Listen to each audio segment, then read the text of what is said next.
Assalamualaikum warahmatullahi wabarakatuh. Alhamdulillah, alhamdulillahi rabbil alamin. Assalatu wassalamu ala asrafil anbiya'i wal mursalin Sayyidina wa maulana Muhammadin. Ashhadu an la ilaha illallahul malikul haqqul mubin wa ashhadu anna Muhammadan abduhu wa rasuluhu was-sadiqul wa'dal amin. Allahumma sholli wa sallim wa barik wa karim ahzanul nabil karim.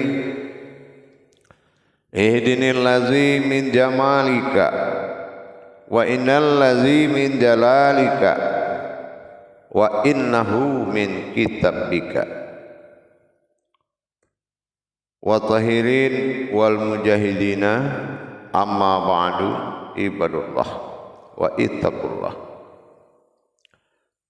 Bersyukur kita kepada Allah dengan mengucapkan alhamdulillahi rabbil alamin atas segala limpahan karunia, rahmah dan hidayahnya, serta dengan izinnya juga kita dapat menjalankan amanahnya, beramal dan beribadah zahir batin, dunia dan akhirat. Bersalam kita tidak akan pernah kita lupakan. Marilah sama-sama kita sampaikan, kita panjatkan kepada junjungan kita Nabi Allah, Nabiul Akhirul Zaman, Rasulullah Muhammad sallallahu alaihi wasallam. Atasnya kalimahnya kita kalamkan dengan membacakan Allahumma sholli ala Sayyidina Muhammad wa ala alihi Sayyidina Muhammad. Insyaallah bertemu lagi dengan saya Guru Mursyid Syekh Nur Muhammad Buya Irwan Maulana Al-Khalidi, Sumatera Barat, dalam makom majelis zikir Ma'rifatullah, tentunya dalam naungan Yayasan Islam Hidayatul Mubarakah, dalam syiar YouTube Buya Pasaman Timur, dalam makom Surau Nurul Mukmin, Kecamatan Talamau, Talu, Pasaman. Dengan ini mengajak dan menghimbau kepada kita untuk mengimankan sesuatu yang belum sanggup kita imankan, atau memang belum mengetahui jalur keimanan terhadap perintah-perintah yang ditetapkan. Karena dalam setiap perintah itu kita wajib mengenal makna hikmah, yaitu hakikat. Untuk itu pada waktu dan kesempatan maka saya mengajak kepada kita semua untuk berbagi sebuah wawasan yang sangat penting di dalam melaksanakan perintah Allah, yaitu rahasia sebuah kekuatan pandangan untuk menghilangkan atau mentiadakan sifat batil dalam diri kita, yaitu keraguan-raguan, ketakutan, sifat kemanusiaan di dalam mencapai khusyuk dan fana dalam zikir. Sering kita mengalami, mungkin akan banyak terjadi sebuah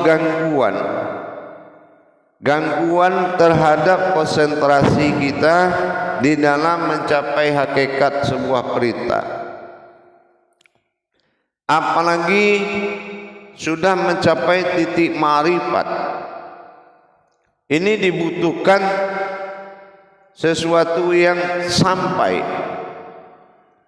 sesuatu yang benar-benar kadim, nyata.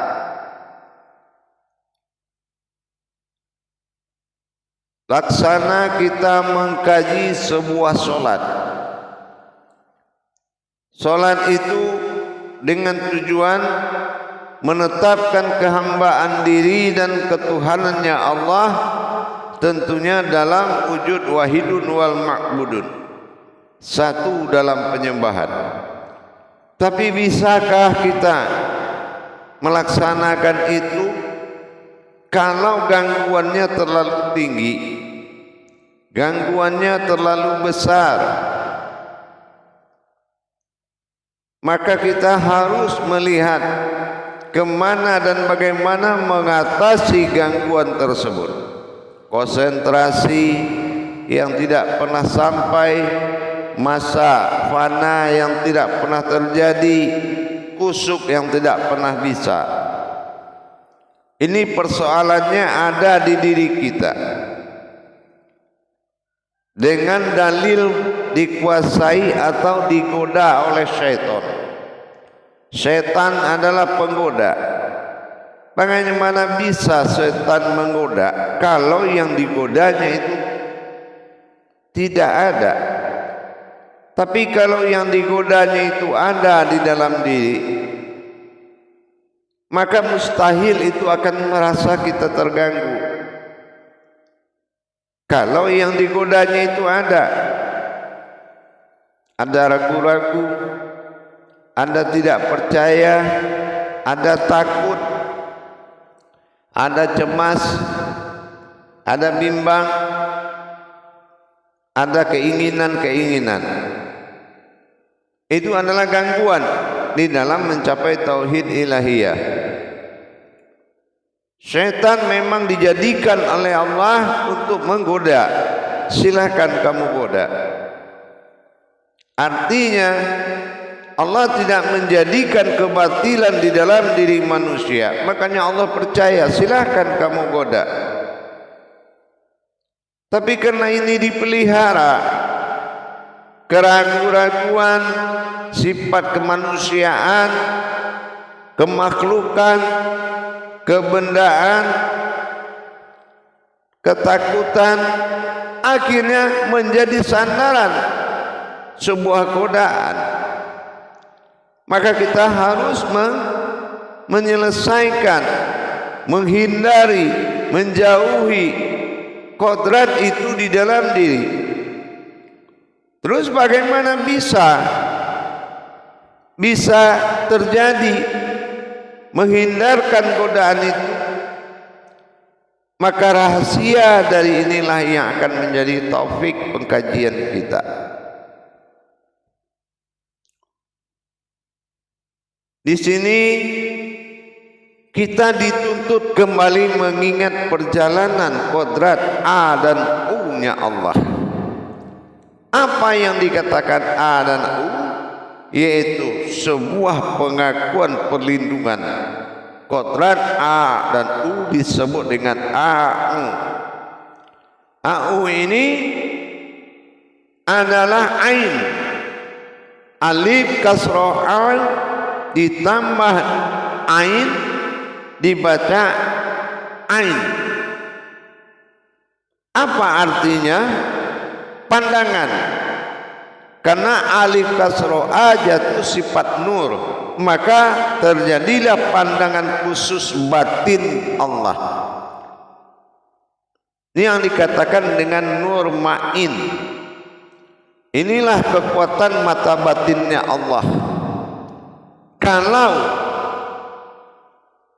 kekuatan nur ma'in a'u,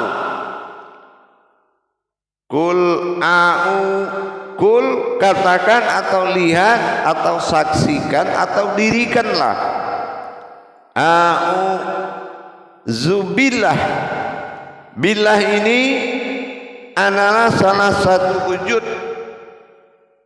batin yang tersembunyi, batin Allah yang sangat kuat, batin kekuasaan Allah yang sangat luas.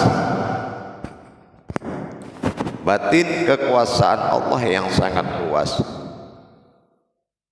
Dengan kita mendirikan batin tersebut, nur main, maka kebatilan yang menghalangi ibadah kita kepada Allah, maka tidak satu pun yang bisa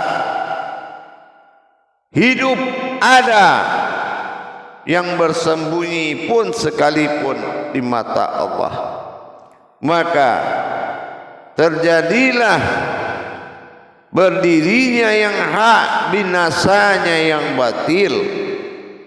Maka menjadilah wujud batin pandangan semata dengan kita mendirikan dan mendatangkan malikin nas nur.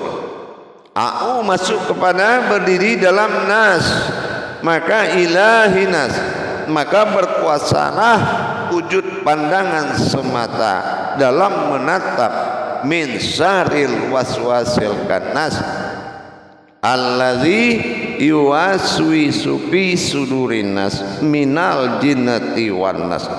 Ini adalah tiga sifat kebatilan yang sebagai penghulu batil, yang sebagai penghulu batil.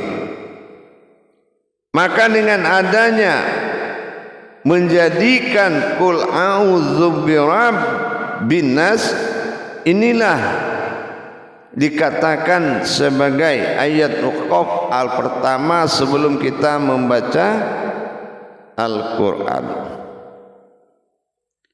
Artinya tidak hanya kita bisa membaca ayat muqaddimah, tapi bisa melihat potensi ayat yang ada di dalamnya berupa makna.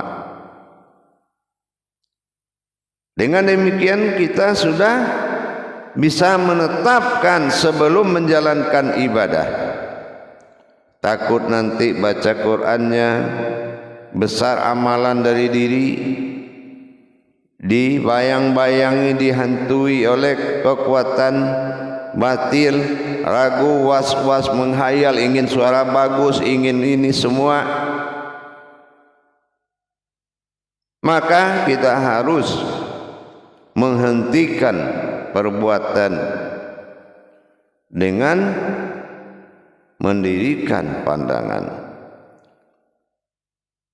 Berubah suatu wujud dan mawujud pandangan Allah semata dinamakan nur ma'ain. Maka ada ain, au berkodrat kepada alif, kasroh a dan an, ain. Ini disebut dengan nur ma'in.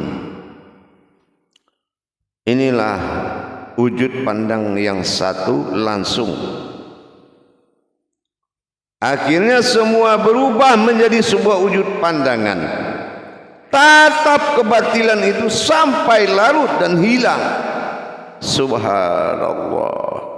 Berhadapan dia dengan kodrat pandangan wujud tunggalnya Allah, maka binasalah kebatilan tersebut.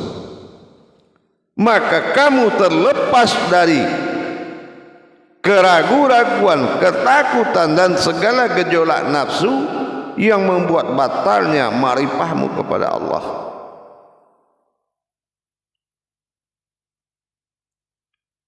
Jamaah kaum muslimin dan muslimat dimanapun berada, rahimakumullah. Jadi dengan kita sudah bisa melihat potensi diri kita.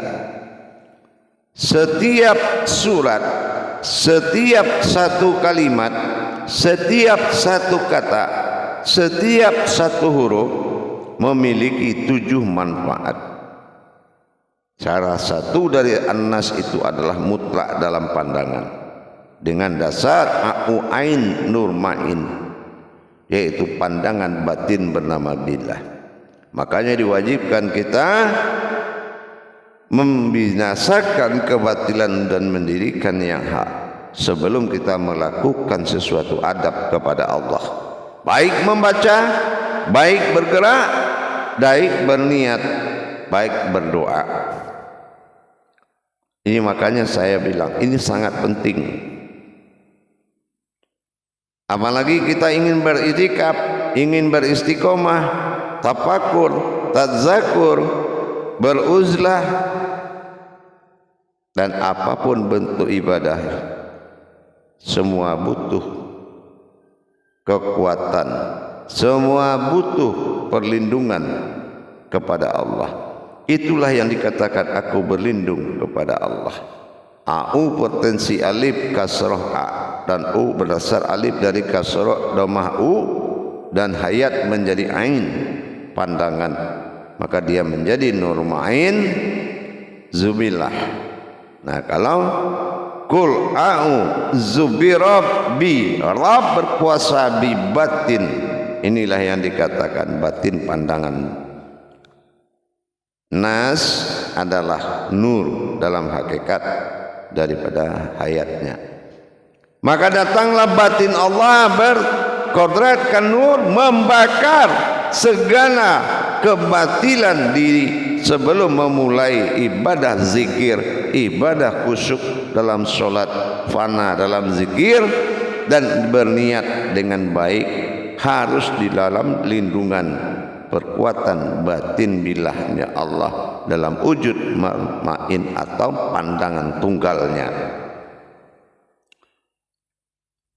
Maka dengan demikian berdirilah, terbebaslah kita, maka amalkanlah insya Allah, amalkanlah insya Allah, maka akan bisa membuat kita lebih khusyuk, lebih fana, dan lebih mabrur apa yang dikerjakan dan mustajab apa yang dilapaskan kepada ilmu. Jamaah kaum muslimin dan muslimat rahimakumullah. Jadi untuk mendapatkan jalan yang terbaik itu dengan melakukan penghindaran kebatilan. Makanya banyak gangguan. Setiap berzikir ada aja yang mengganggu, ada aja pikiran tak kemana-mana, ada aja suatu kepasikan. Pokoknya semuanya diganggu. Kenapa diganggu? Jangan salahkan yang mengganggu, tapi salahkanlah yang akan ada yang diganggunya. Makanya jangan kamu dirikan sesuatu yang batil dalam dirimu, maka nanti takutnya ada pasangannya di luar dirimu yang kamu tidak sanggup mengatasinya.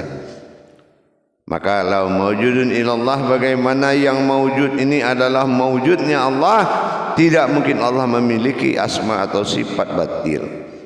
Maka dengan mengkaji kemuliaan Allah pada diri, maka jadilah diri sebagai wujud kemuliaan. InsyaAllah mudah-mudahan jamaah bermanfaat. Para hadirin dan hadirat, kaum muslimin dan muslimat saudaraku semuanya, mari kita berlomba-lomba dalam kebaikan menuju iman dan takwa kita kepada Allah Subhanahu wa ta'ala. Tidak ada yang hebat, tidak ada yang pintar, tapi kehebatan adalah kepintaran Allah. InsyaAllah mudah-mudahan semua berjalan dengan mabrur dan ridho Allah. Baik jamaah para hadirin, insyaallah mudah-mudahan bagi yang ingin mendapatkan tuntunan silakan menghubungi nomor telepon yang ada di layar deskripsi YouTube Buya Pasaman Timur. Insyaallah mudah-mudahan barokah. Barakallahu ya karim ya rahman ya rahim. Akhirul kalam. Wabillahi taufiq wal hidayah. Assalamualaikum warahmatullahi wabarakatuh.